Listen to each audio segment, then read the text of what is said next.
What is good, y'all? Welcome to Let's Cap. Me and Chris be capping today.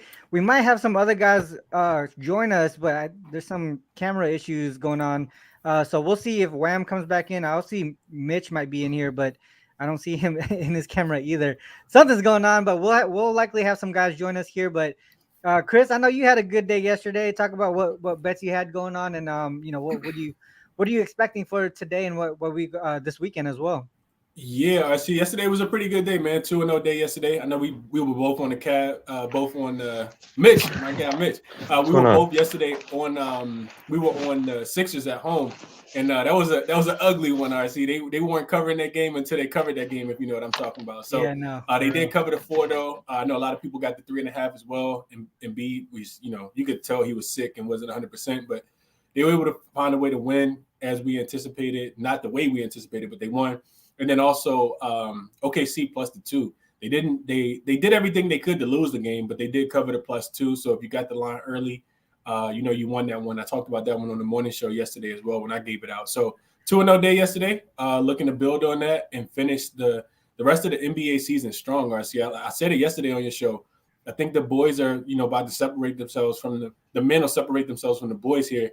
As we start to get some meaningful basketball. So for us as bettors, it should make us a lot more profitable. I'm excited for it. I see. Yeah, yesterday I went 1-1. Obviously we hit the Sixers one. Luck, I wouldn't say luck. There was just a lot of stuff going on in that game, especially to begin with, that went against the Sixers there. I had Cleveland as well. It looked pretty good heading into the fourth, and then they kind of just fell off, really. And it really had to do with the 3-point defense. They allowed a lot of shots there. They were, I mean, obviously they got to make the shots. They did that part, and hopefully we get back on the right track. So off of 1 day, to be honest, and good thing that I stayed off of that under. I mean, I wanted to take that 242 for that Kings game. I missed out on it, and luckily I did because it ended up going over the original number anyways. Mitch, how did you do yesterday?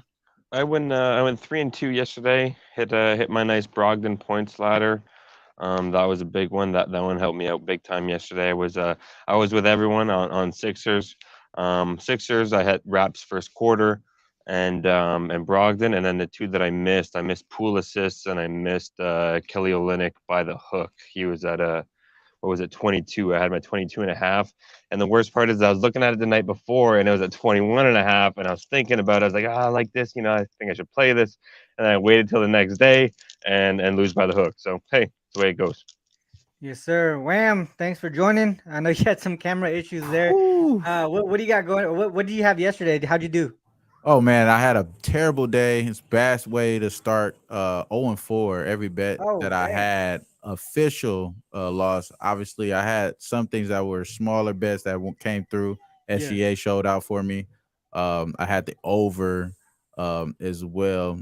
But it's oh man, once you lose like that, man, you're only thinking just to work hard. So did a lot Mm-hmm. of research for today's card. Feeling very strong. We got some line movements in my direction, but we know hate the CLV. You know how we talk in our chat. We don't want the CLV. And my guy Mitch was just talking like that. So Yeah, yeah. it is what it is. So but let's win today, bro. Let's win today. Yes, sir. We gotta get back right on track here for you. Then, let's get into it. We One of the first games I want to talk about is this Wolves and the Hornets here, and obviously we're seeing that threshold of the total 241 and a half. I'm gonna bring up my screen here. And I mean, if you guys been watching the show or listening to the podcast or whatever it might be, you guys know now that this 240 threshold is where you want to take that under. Ever since the middle of January, it's on a huge under run. Let me see if I can bring it up here. But I know Chris, I know you like this under here. Go ahead and talk about it a little bit before while I bring this up. Yeah, for sure. I see this. This is my top play of the day, man. I really, really like this spot a lot. It's actually going to be my video play for Bet US a little bit later after I get the video edited. So first thing I look at, I see just simplified. I look at, first thing I notice is the Hornets. This is the first leg of a back-to-back for them, right? So shout out to our guy Ski. He always talk about teams having to save something, right? And you got to leave a little in the tank for the day after. The Hornets will be traveling from Minnesota to host the Miami Heat, who are also playing tonight as well. On the opposite side, you get this Timberwolves team that's, they've been going under, and the defense is just playing a lot faster. I think one of the reasons why you see such high totals is because both of these teams are top 5, top 10 in the last 10 games. But you look at the Timberwolves side, RC, they're 6-1-1 to the under in their last 8 home games. We know that they've been flying underneath the total. 7-2 to the under at home games where the total was 235 or higher, including 6 straight unders, with 2 of them games actually going to overtime. And I know me and you were on, I think, both of those games as well. So that says a lot about, the handicap when you can take an under and it goes to overtime, you still actually win it. Also got the, still stand on that side of the ball, RC. I got the Timberwolves 9-3 to the under in road games when the total is 235 or higher. 8 of the opposite side, Hornets. Yeah, 9-3 to the under. 9-3 to the under in road games with a total of 235 or higher. 8 of those 11, they failed to cover their team total. So a lot of the times it's Charlotte who starts off, well, and then their offense typically fades, right? They failed to reach their team total in 8 of those 11 games. Also 6-3 to the under when the total was 240 or higher. We just talked about that threshold. 6 times of the 9 games they went under their team total. 6-3 to the under on the first leg of back-to-backs. I kind of mentioned that point already. 6 times they failed to hit their team total in that spot. 7-1 to the under when they're a road dog of 6.5 points or more, which they are today. And then a couple of league-wide trends as well. I see you kind of mentioned these. I think you were going to bring these up. Teams playing on the first leg of a back-to-back that's involved with a total that's 240 or higher. Those teams are 12-3 to the under, including 11 straight unders. That's good money. Also, total of 240 or higher since January the 23rd, RC, has been that date. Those totals are 17-3 to the under. 85% hit rate if you include last night's game between the Thunder and the Jazz. Shout out to YBB because I know he talked about that one, and I like that play as well. So a lot of support to the under. I think the books are just kind of overvaluing, Charlotte offense. Also, far as I'm just talking about trends, but Kelly Oubre's back. He could throw the offense off just a tad bit as well. And Charlotte, I think some of these teams went under yesterday. You kind of got to get your legs back underneath you, play basketball. So I think this total goes under significantly, RC. I love that it went up, and I'm going to take the under 240.5. Under 241. Did the Mavs and Spurs close at 240 yesterday? Is that why? Because I know it didn't. Yeah, it went up. It went all the way up. It went all the way up. Remember, I think it opened at like 233, 234. Man, and it that's went all crazy. the way up. Yeah. Okay, well, I mean, just going back to January 18th, since January 18th, 23-4 to the under in games of 240 or greater. So, I mean, just almost blind tailing at that point. You're cashing a lot. Wham or Mitch, did you guys have anything on these games? I'll go real quick. I got Jaden McDaniels for the I'm sorry, I'm mixing this up here. This is Jaden McDaniels, not Jalen, for the Minnesota Timberwolves. He's gone over his 3-point prop in the 3 games since Conley has been in the roster. With the pass first point guard, these supporting role players for the Timberwolves are eaten. He's taken 5, 3, and 5 3-pointers. He's hit 3, 2, and 3. 3, 2, and 2. His last 3 games. He's shooting this year at a 38% clip from downtown. Expecting some points. Fast-paced game today, and that's only at around -110, -115. I think some books are starting to bring it up to around -118. I was able to catch it on Pinnacle at -107, but I know that not everyone's on that book. It's sitting around -110. Gotcha. That's my favorite one for that game. Yeah, I know you. So I know you're a big prop guy. What is the impact of Plumlee not being there anymore? Not being over in Utah? Sorry, no, in Charlotte.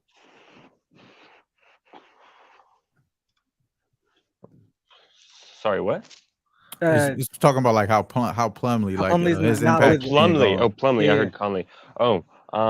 Honestly, I was looking at Mark Williams props tonight, but just versus Gobert, I'm a little hesitant. Just with that bigger matchup. But Mark Williams, just even watching him in NCAA last year, he's a monster, and he plays really well defensively. So even if his steals and blocks prop, I think they probably even juiced that one up to 2.5 now for some plus money.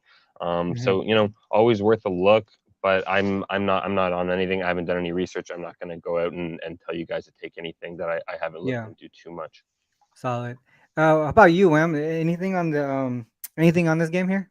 Yeah, you know what? We talked before the show. I do have action on this game, but now I'm starting to look at this game, and as far as props, I think I like something else here. But I'll start with what I already locked in. It's the Anthony Edwards. Obviously, without D'Lo, without Cat, got to take somebody got to score. I agree with my guy Chris with the under. I just think that somebody gonna score on the Timberwolves, and it's gonna be Ant. So I'm gonna take him to have at least 30. He's been hitting that at least 2 of the last 3 games. I'm sorry, back-to-back games over the last few games since D'Lo has been gone. So I expect him to not really be impacted by Conley being there, just being more so of a facilitator for him, and he getting all the bulk load on the shots. About 22 shots I think he's going to shoot today. That should be enough to get to the 30 plus fouls and things like that. So I liked him to go over 29.5 points and minus 120. And then also I'm thinking here, man, maybe I should just take a spot here with Gordon Hayward. I know they're getting guys back in Rozier. I know they have Oubre coming back as well, like Mitch said. But I think that this is a short number, bro. Over the last 3 games, he's hit 21 points average. He's had this look pretty good as far as the 14.5 points that they're offering here for Gordon Hayward. I think Gordon Hayward's in a good spot here. So I like that look a lot, honestly. And I haven't put that yet, but that's something that I was looking at over where you guys was talking. Yeah, that makes a lot of sense. I think Conley is more of a distributor, anyways, and that's probably why he's getting those opportunities to score. I mean, I think he went. I just looked at his game log, over 30 in 3 of his last 4, so it does make a lot of sense there. He's getting the opportunities. I do agree also with Chris on the under here. That's probably one of the ways that one of the stronger looks as well. Not only just a 240 look, but just Wolves in general at home as favorites. You're seeing these high totals going under by a pretty decent margin in a couple of them. Obviously, this one's a little bit tighter, but for the most part, it almost seems like their defense is starting to pick up. This one is like earlier on in the season in November, but it seems like their defense is starting to pick up. I know the Hornets also, their defense is starting to pick up. No longer the bottom 5 in the league in defensive rating last 10 games. We're seeing them sort towards the middle of the pack as far as defensive rating. So they're definitely doing a little bit better here. Obviously, they're still not a top-notch defense, but even with their pace, I would still look towards the under in this one. 240 again is just really high here. All right, let's move on to the next one. Let's go to the Thunder and Suns. Let's go with Wham here. Let's go with you here first, Wham. What are your looks on this game? Yeah, man. So last night, I said I lost bad last night, you know what I'm saying? So obviously the reason why I'm here, man, because we're trying to win. And one thing I did win yesterday was SGA, bro. So SGA, I just have a short memory of him being able to be just at his competitive peak when he goes up against his former sensei or some shit like that with CP3. I expect him to do the same thing again today. Obviously, this is one of the toughest turnarounds that you could get. In the league, having to be on the road, going on the road off of back-to-back. I think that it is going to be a tall task to say here, and we're getting a premium number here. This is not a cheap number that we're getting. We're getting 30.5 people, so we're not getting a cheap number for the SGA. So it is at a premium. I expect that to be, kind of expected, but I expect him to ball out, man. I think that he will have not an extra chip on the shoulder or anything, but just to continue to show people that he's that guy. He deserved to be in these situations as far as the All-Star and things of that nature. I like the spiciness he's been talking over the All-Star game. So, maybe that's the reason why I think he's going to ball out every game from here on out. So I like SGA in the second half. Over the last few years, he's been doing that, just going on a points tear. And I expect him to do it again tonight. So over 30.5 points, minus 122 is what I got this officially at. Yeah, I mean, I think obviously they've played the second leg of back-to-back games. He did play 40 minutes, SGA did play 40 minutes, which was the highest from anyone on the Thunder team. But I think with them being in position they're in, like kind of towards the play-ins right now, I feel like he's young enough to be able to not have to deal with load management. You know what I mean? Like he should be able to play today. I was thinking to look towards the Suns here. I know there's a rest advantage here, but let's go to Mitch first. What are your thoughts? Do you have anything on this game? No sides on for me, Ronald. This one's just I'm still a little iffy getting too much into sides right now. Yeah. Just with all the roster changes and stuff. Sometimes Sure. that's a good way to get ahead of it and to be able to see some angles. But if I'm not seeing anything, I'm not going to force it. So I'm going to go back to my oldie but a goodie.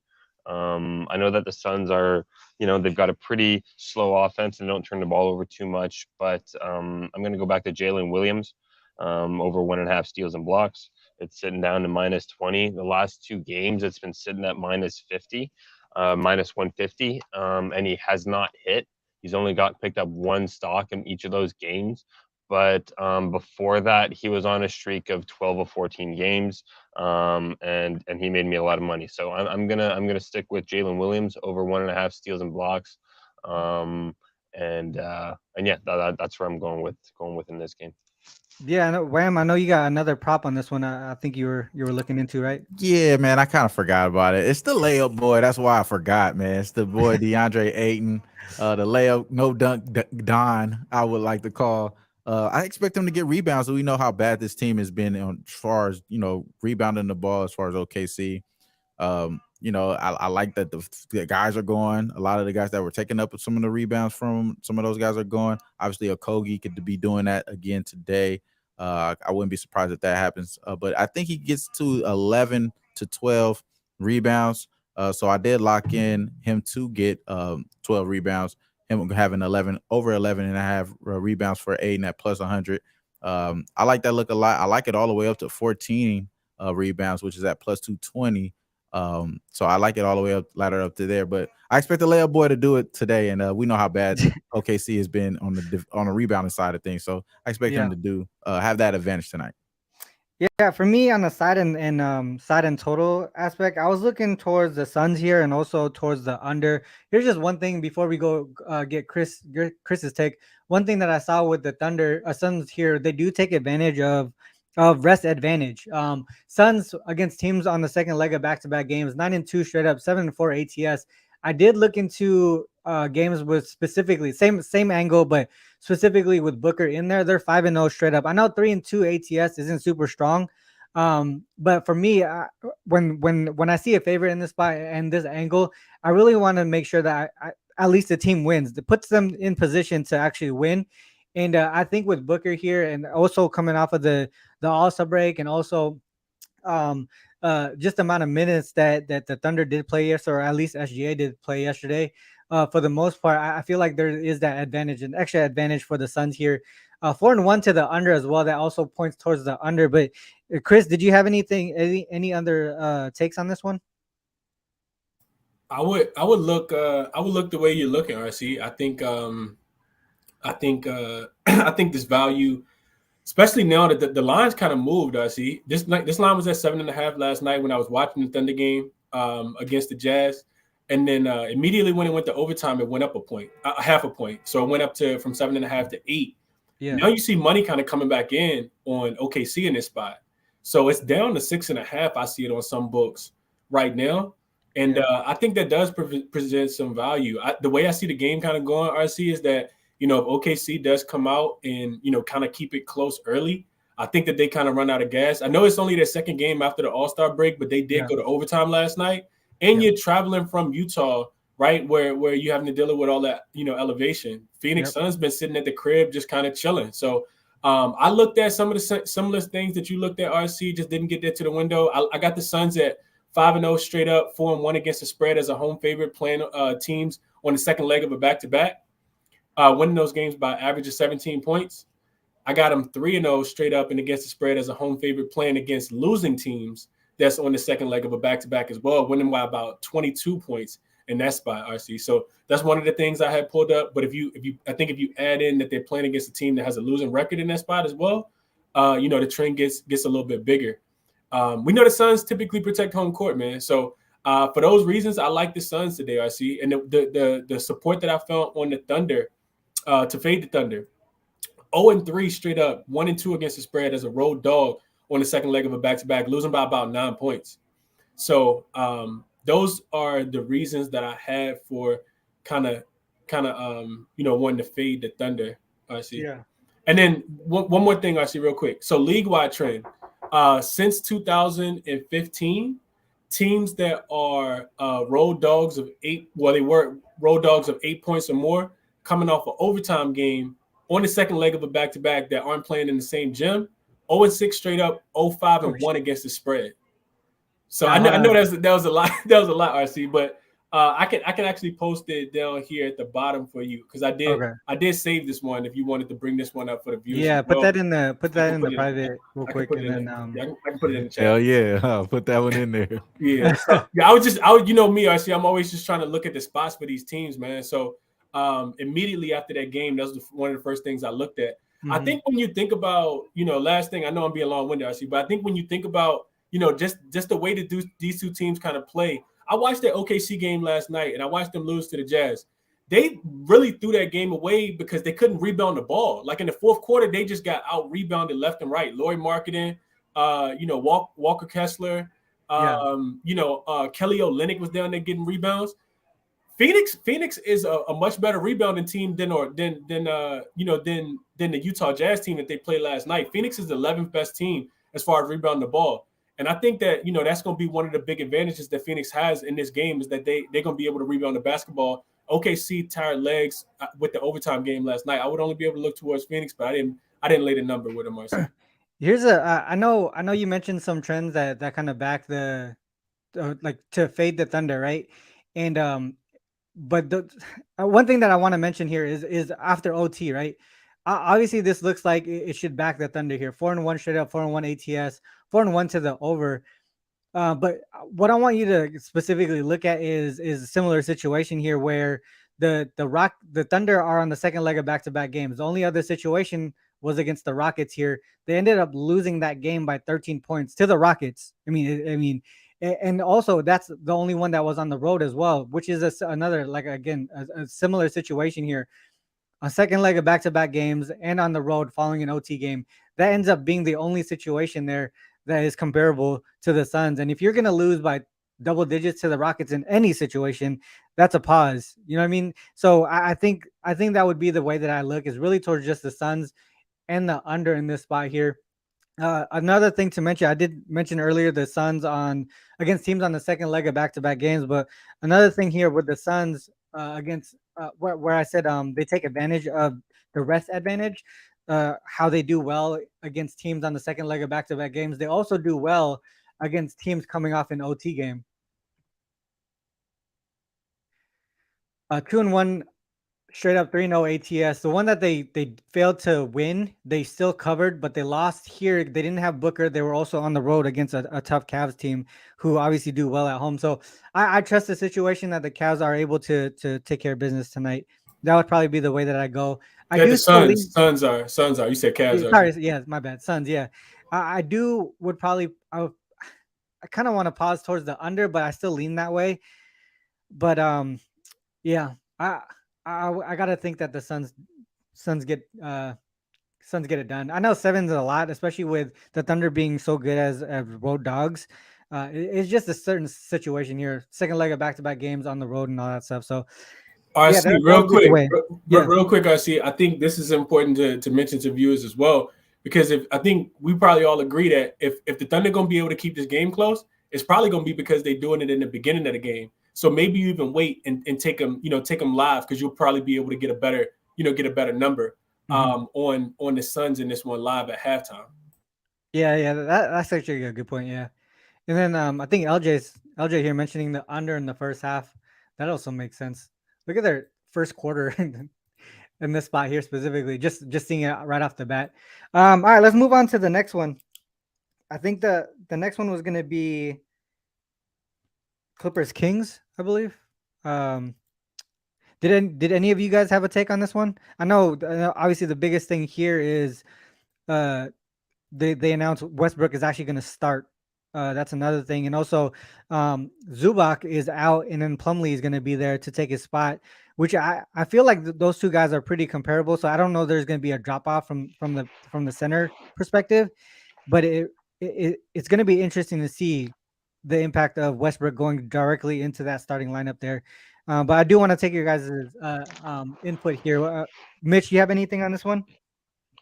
Yeah, I took this was before I knew that Westbrook was going to be starting in the starting lineup, but I took Plumlee over his 2.5 assists, and I here's my breakdown. I figured without Westbrook, they're going to be pretty stagnant. Just how they've been for most of the year. It's a lot of iso ball. It's a lot of dribble handoffs. It's a lot of Paul George. ISO kick out to Kawhi. Kawhi's been hitting threes lately. So what I was thinking was that they're going to be running a little bit more through Mason Plumlee. Mason Plumlee is going to be grabbing the rebounds, outletting to these guys. So I was expecting him to hit over his 2.5, especially since he was hitting that at a pretty steady rate over in Charlotte, with a lot less options and a lot less shooters. So that's what I played this morning. I pivoted and had a little bit of a degenerate. You can say kind of how Pat had one yesterday with his little same game parlay. Yeah. I grabbed Westbrook and I played him for a triple double for plus 6,000. So That's what I'm talking about. So just who knows? He might come out and flop, but at the same time, he looks like he's happy. It looks like he's wanted. It looks like he's accepted. And players are in a good mind state. Who knows what they can do? And they're missing their starting center, so he's going to be grabbing boards. What was it? I saw a stat yesterday saying too that Westbrook assists, I think, is a good look, because of his dribble, drive, and kick possibility. He's with all these great shooters. You're going from one of the worst 3-point shooting teams in the league to one of the best. Yeah. Your assist percentage off of your dribble drives is top 5% in the league, and so what does Westbrook love to do? He's going to get downhill and he's going to kick out to his shooters. So that's where I see it. I grabbed the Clippers at 6.5 last night when I saw that the Kings were starting real slow. Yeah. Just thinking that they didn't need as much energy as I expected, or as I predicted, to close that game out last night. Most of the starters still ended up playing under 30 minutes. But in that first quarter, I grabbed the Clippers at 6.5 last night, thinking some tired legs. I know that there's not too much in the terms of travel, as Sacramento to Los Angeles, because I believe the Kings were at home. But I think it still does play a fact that it's an away game and that they're not playing in their home barn. Yeah, I like that take a lot. I like the Clippers. I like exactly what you mentioned with Westbrook too. Just being able to, now that he has shooters, he has space to penetrate and actually be able to finish in the post, in the paint. That is definitely one thing that I think a lot of people are just gonna look into. All right, Westbrook's going into the starting lineup. He's going to this new team. He's gonna struggle just like he did with the Lakers. But if you take into consideration what he's able to do now with space, it's gonna be a lot different for him. And I think Wham, I think you were talking about the triple double as well with Westbrook. Yeah. But talk about it and talk about what else you're seeing in this game. Yeah, I got Mitch hit on a lot of things that I was going to say, so I'm not going to save too much of you guys' time. I just expect it to be, like you said, just a change of scenery, better players, just play like that, man. Just get the triple-double. It's at plus 2,400. Come on, man. $20 wins you 500, bro.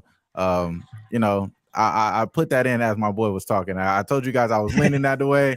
I had to put some action on there, so I am thinking that is a good way, too, to take his assist there, just in case if he doesn't get the rebound, so I think the assist is live as well, just as much as Mitch was saying. Yeah, for sure. I like that. I do think that I feel like what do you think about Paul George 3-pointers too at this point? I mean, if he's gonna be able to, now he doesn't have to really score off of the dribble, right? He could just be out there and Westbrook penetrate and dish out.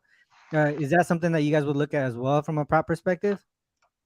Definitely. I was looking at it last night. I know that me and Josh, who's sometimes on the show, were chatting about it last night. We were chatting about it before the last game. Paul George hit it last game, I believe, in the second quarter. Yeah. So he's his volume's there, and that's what everyone hates to hear. Oh well, the attempts were there. Oh, the volume was there. But when you do your due diligence and your guy has the attempts, it's you're playing percentages. It's gambling, right? It's just you're looking at the odds, and Paul George is a 35% shooter, and if he's going to take 8 of them, he's going to hit 3. So and I think the other thing too is I feel like Reggie Jackson wasn't really a distributor, right? You have someone who's actually willing to pass the ball in that spot there. So I think now instead of having to score off of the dribble, I think it makes it a little bit better and better opportunities, cleaner shots for him as well. Chris, what is your take on this one? Man, I like what y'all saying about Westbrook. I think I think the thing for me is just it's too many, feels like too many chefs in the kitchen. We it's too much of a changing of a guard for me. So I think I just want to see the Clippers play with Westbrook and without Zubac. You know what I mean? Like I want to see them established a little bit. But I couldn't talk anybody off this spot. I really wanted to fade the Kings in this spot as well. We know as road dogs, they typically don't play as well.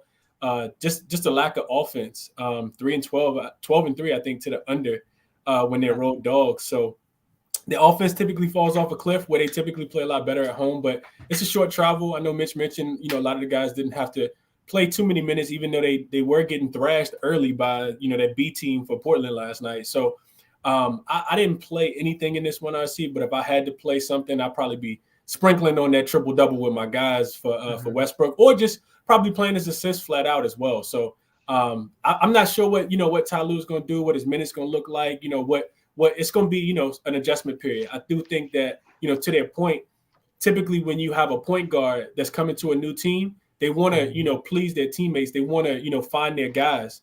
And you catch this Kings team on the second night of a back-to-back and, with their defense, kind of struggling in this spot. So I would be looking at, Westbrook assists if I was, probably playing it straight for, a unit or even a half unit. But I think a sprinkle on that triple-double is absolutely in play for sure.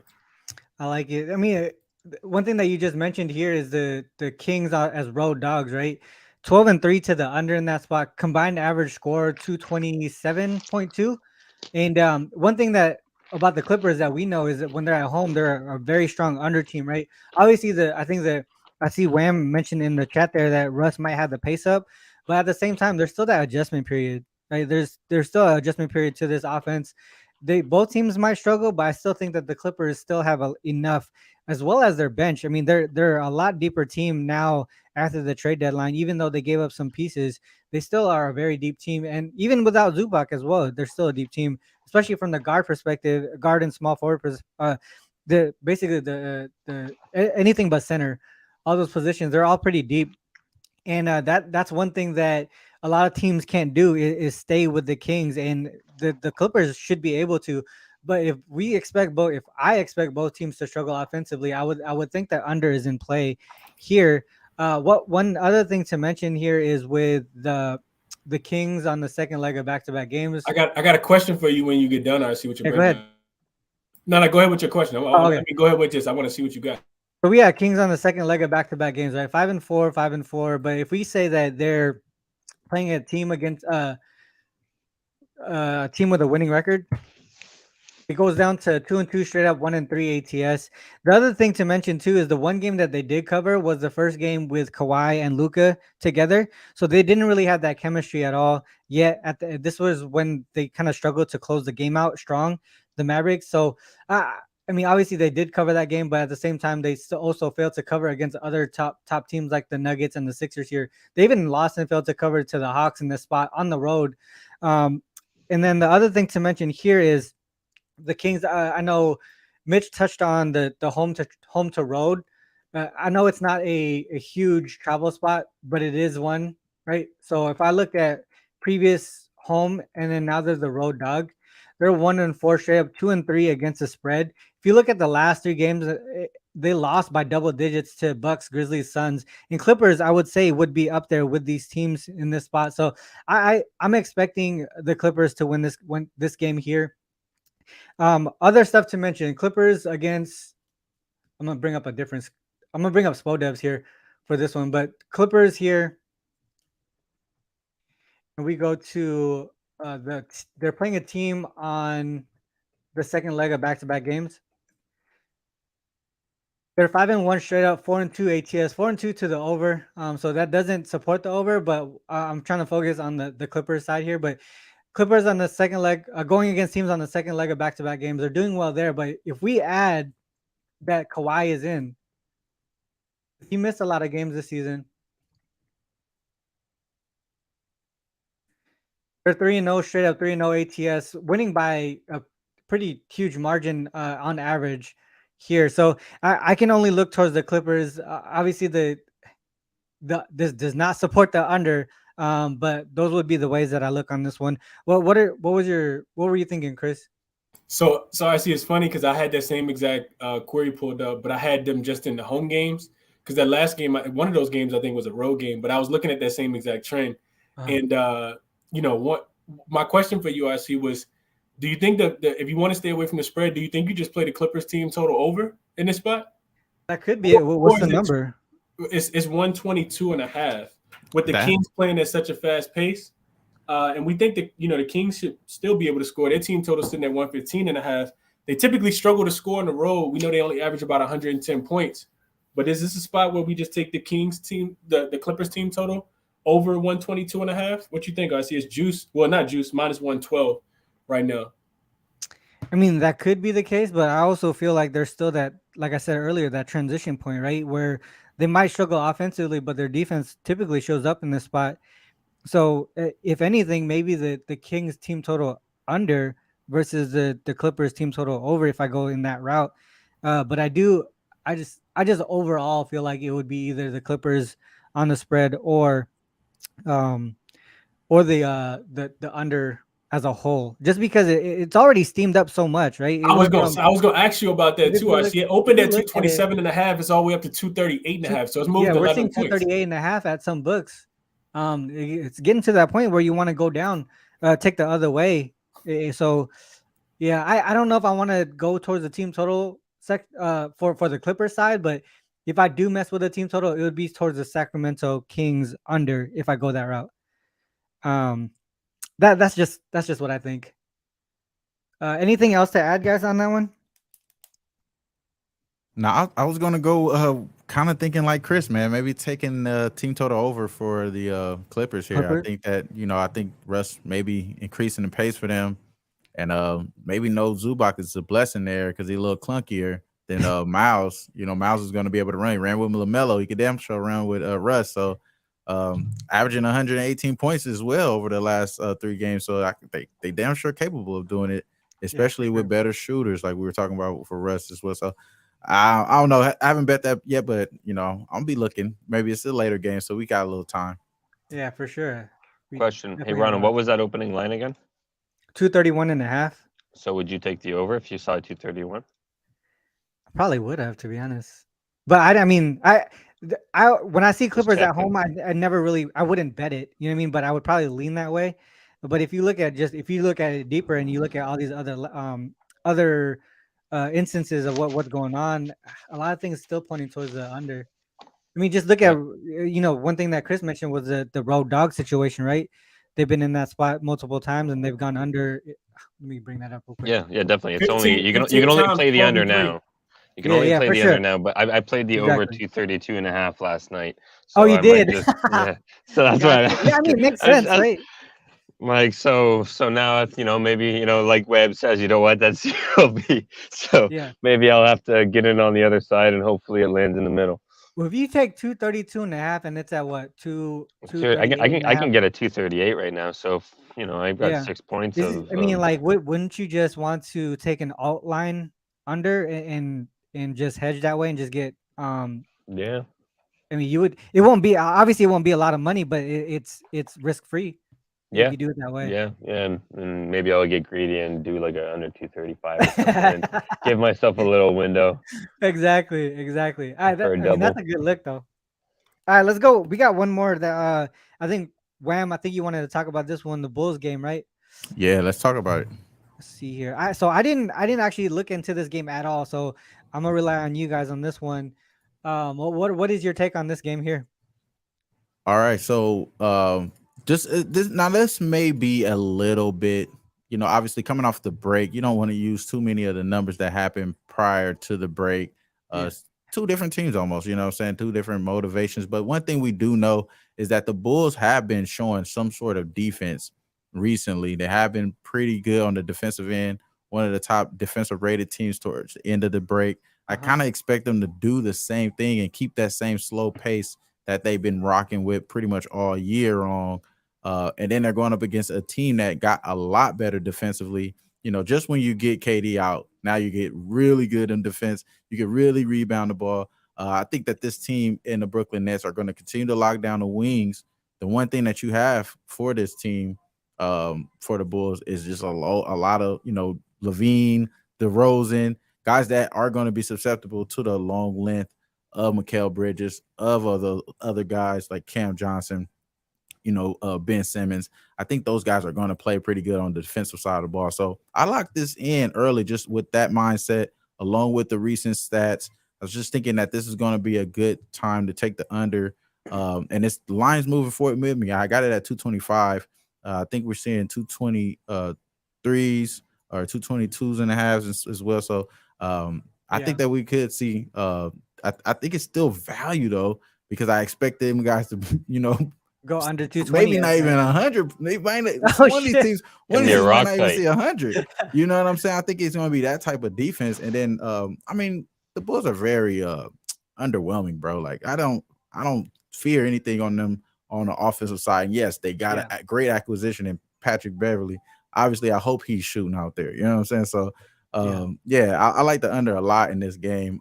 No real season or league stats that you guys always normally come out with that are great. I just thought it was more so a hunch based off of the defensive guys that they just added. Maybe still getting a little undervalued with that 225 that I got. Mm-hmm. I mean, it's always tough, right? When you go through a trade deadline, you have two teams that have, or I mean, at least one of the teams that have made a huge impact during the trade deadline. They're not exactly the same roster, but one thing that you did mention is the Bulls struggles on the offensive side of the ball, but they continue to play well on the defensive side of the ball. So I mean, if you just look at one side there, it almost seems like we would lean towards what they can do, right? Play defense and also struggle offensively. So at that point, we got to expect what are we going to expect from the Nets side? Mitch and Chris, what are your thoughts on this one? You guys have anything? Yeah, so just even to build on Wham's point there, you got an acquisition in Patrick Beverly, who's not a very offensive-minded player, who's just going to bring some defensive chops to the side of the ball.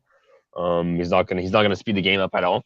And then what was it? You got guys like DeMar DeRozan, who's perennial all-star, career 25 points per game. The guy hasn't cleared 20 points. The guy hasn't gone over 20 points in 4 or 5 straight games. So there's definitely some room for that under. They keep going under, I think, for that to even go to hit like 220 or so. But I was looking at Levine rebounds. I like rebounds, playing rebound props, especially versus this Nets team. I know that they're a little bit different now with some of these wing players and with Ben Simmons. But what is it? I got Zach LaVine. He had 9 rebounds and he had 11 rebounds in 2 of his last 3 games. I'm getting plus money for over 5.5. Nets are top 10 worst team in the league giving up rebounds, and they are pretty poor giving up rebounds to small forwards. So I know that him and DeRozan kind of share the small forwards and shooting guard duties, but I know DeRozan's more of a ball handler, so I think DeRozan usually takes over that shooting guard duty. So I like Levine over his 5.5 boards for plus money. I can't tell you that I played it yet, but I do believe I will get there. Yeah, Chris, did you look at this one at all? Yeah, I did, and I know Mitch talked about building off Wham's point, and I would only be able to build off it as well, man. Wham mentioned, it still looked like it's a little meat on the bone as far as that under goes, and I would agree with Wham there. I don't think I realized how poor the Bulls were. They're like bottom 5 in a lot of offensive statistical categories. Yeah, they shoot the 3-point ball really, really poorly. They have to rely on their defense, which this Bulls team went into the All-Star break on a 6-game losing streak. They failed to cover all of those games as well, right? So I think it's kind of telling that you get a team that's lost 6 games in a row, haven't covered any spreads, but then they come out and they're a favorite, right? So the books are telling you that they expect the Bulls to win this game. If they're going to do it, they're typically going to do it with their defense because they don't score a lot of points. So Wham mentioned that he didn't have a lot of, statistical, trends and, league-wide trends and things like that. But I looked at this, RC. So first off, the first thing I want to say is the Bulls actually ranked last in offense the last 7 games, and they ranked first in defense. I know you had just pulled it up, RC, and you had them third defensively the last over the season, I think. No, this is last 10. Last 10. So yeah. Last 7, they're ranked first in defense and last in offense. To me, that automatically wants me to, point you towards the under. Right. So, of course, I'm not going to do it just based off that. But another thing I looked at was the Bulls. They're 6-3 straight up, 5-3-1 revenge same season losses this season. They've covered 3 in a row in this spot. 6 of the 9 opponents have gone under their team total. So this is when the Bulls typically do play defense, is when they're playing against a team that's already beat them, which Brooklyn did just recently, earlier this month. They're also 7-2 to the under in that spot as well, I see, when they're revenging the same season loss. You look at them, they're 9-2 to the under in conference games when they're home favorites as well. So when the Bulls are favorites, they typically, play the slow pace. They play pretty good defense, and that's another reason why I would look towards the under. I mean, and Whammed already talked about all the guys that, the Nets got in the acquisition. They're not relying on their offense to win games. It's defense and nothing, especially when you have a coach in Jacques Vaughn who kind of hangs his head on that, that end of the court. Especially we get the extension as well. It shows that Brooklyn, kind of believes in him. They did just extend him and, not only make him the head coach, but gave him a contract as well. So I'll be looking towards the under. I think it's still a little meat on the bones in that one. And I think that one flies under the total. I like that one as well, but nothing official that I played, I see. Yeah, that does make sense. But I know right before the All-Star break, I'm looking at last 5 now, and we're seeing, look at the Chicago Bulls offensive ratings dead last. I mean, not even close to second spot, which is the Spurs. That's kind of embarrassing. But I know some of those games they didn't have DeRozan, right? So that might be an impact there. Obviously, they'll see a little bit better offense, but for the most part, we're seeing the pace of play for the Nets really go south as well, like a very, very slow pace there from their side. Yeah, I mean, I think you guys are talking me into this under here for the most part. Definitely the way that I would look as well. Would you guys focus towards a team total under or just stick with the full game under? Yeah, if you were to pick a team total under, who would it be, the Nets or the Bulls? It's got to be the Bulls. It's got to be the Bulls. I mean, we've seen Joe Harris starting to shoot pretty well. We've seen other guys on that side of the ball shoot pretty well. And they got a stacked share players that can go off Cam Johnson. And then what's the other kid that was going crazy with the 40-point points? Yeah, Cam Thomas. Yeah, Cam Thomas. I'm saying Cam Johnson, but Cam Thomas, both of them there though. You know what I'm saying? But you know what I mean. But at the same time, I think I can't go against Brooklyn here, so maybe I'm leaning Brooklyn as well. Makes sense. So I'm just looking at the Bulls in general. If you look at this losing streak here, the 6-game losing streak, 5 of them went under the team total by 10 points. The one that they did go over was against the Pacers, but a lot of teams go over against the Pacers, and they only went over by the hook. So. Yeah, if I was to pick a team total too, I'd probably look towards the Bulls team total under. All right, well, did you guys have anything else before we get into the officials here? No, that's pretty much it for me. Yeah, that's it. I see. All right. Let's get into the recap section then. Let's go with Mitch first. Drop what you want to drop for the viewers here. All right. So what did I give out on the show? I gave out Jalen Williams over 1.5 steals and blocks. What was the first game that we talked about? I gave out Jaden McDaniels over 1.5 3-pointers, and then I gave out my DGen, Russell Westbrook triple double, but also Lena's assists and Levine rebounds. But I'm not going to make Levine rebounds an official. Nice. So Westbrook assists, I got McDaniels threes, and I got Jalen Williams over 1.5 steals blocks. Love it. All right, Wham, what you got? All right, so I locked in the 225 and the under with the Brooklyn Nets. I took the 223. If you get 223, I like that. Look a lot. I think you're getting 222.5 though, but I like that still. Again, I think that's still anything under 220. Yeah, anything under 220, I like that. For me, oversight, my bad. Over 220. I got yeah. No, we're going under. We're going under this one. We're going all the way under, locked in on the defense. But I know exactly what you meant. But as far as Anthony Edwards, I'm going back to the well with him. To him to score 30 points. That was at minus 120, over 20.5 points. Seems like SGA just got real questionable. So, if you haven't played that, it may not even work. You know what I'm saying? But SGA over 30.5 points is what I got at minus 122. And then also I did take that Westbrook as well. I don't think I'm gonna tweet it out there. So if you're on the show, you got that Westbrook triple double, man. If y'all cash, make sure y'all tweet us here, my boy Mitch and myself, because we definitely own that one for sure. Let's get it. All right, Chris, what you got? Yeah, lighter day for me, RC, is at least right now. But we talked about it earlier. The first game, the Hornets and the Timberwolves, man, I really really like that under 241 gonna be my top look of the day in that one. And that's the only thing that I really feel extremely confident about, RC. So that'd be the top play. I got a couple other looks that I gonna go through before I verify and confirm my card. SGA being ruled as questionable is pretty interesting because he looked fine yesterday when they were losing that game. Like I said, dude, 40 minutes. He's running from the grind. Like he played 40 minutes, which is the most from their squad. But at the same time, man, he's young enough to take care of that. He was getting beat up, RC. He was really getting beat. I think he shot a career high in free throws yesterday. I mean, every single time. Yeah, I was going to say his ass goes to the free throw line 20 times a game. Yeah. Beats himself up. Yeah. Yeah, he was getting beat up yesterday. A lot of getting up off the floor, a lot of getting up, looking for foul calls and not getting those. But official play, RC under in that Charlotte and Timberwolves game. I know we didn't talk about too many props, but I think Vucevic rebounds are in play. I know that who was it? Randall. Who is it? Randall? Is it Randall rebounds? Is that who you're gonna go to? No. I was thinking about Munov. I know Munov has said something about Vucevic rebounds. You just look at the Nets. I know we didn't touch on that one too much, but he is 3 for 3. RC Vucevic is over his rebounds prop this year, 17, 13, and 15 in games playing against the Nets so far this season.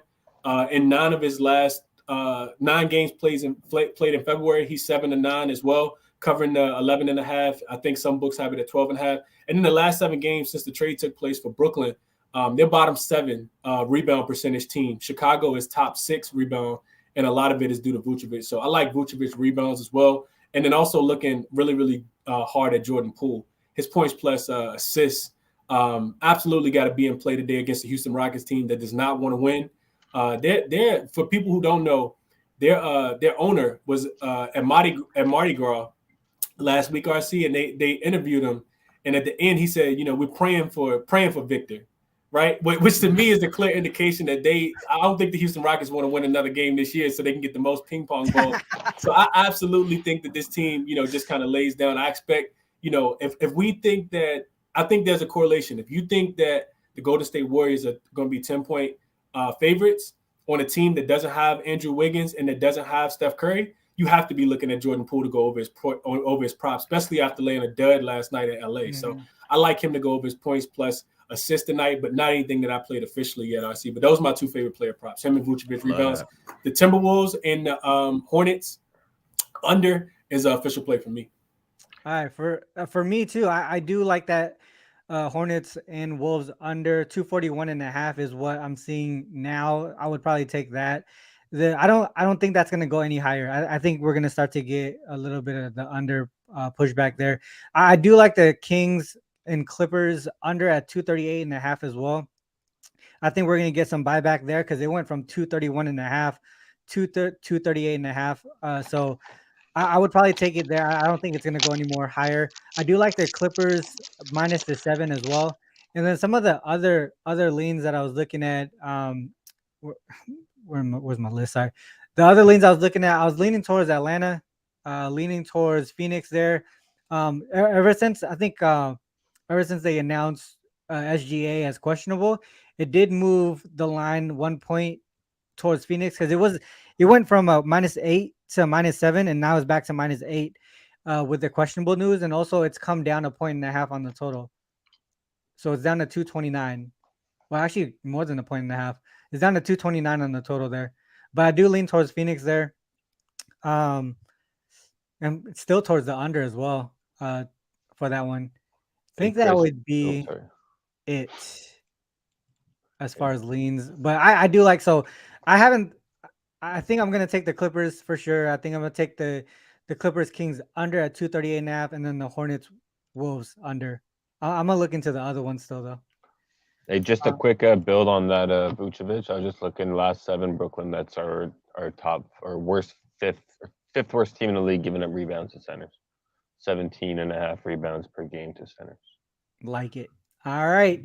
With that said, guys, obviously it's the end of the show. I definitely do always want to close out with this. Whether you fade us or follow us, it's on you guys to make that call. Good luck with all your action. Till next time. Peace.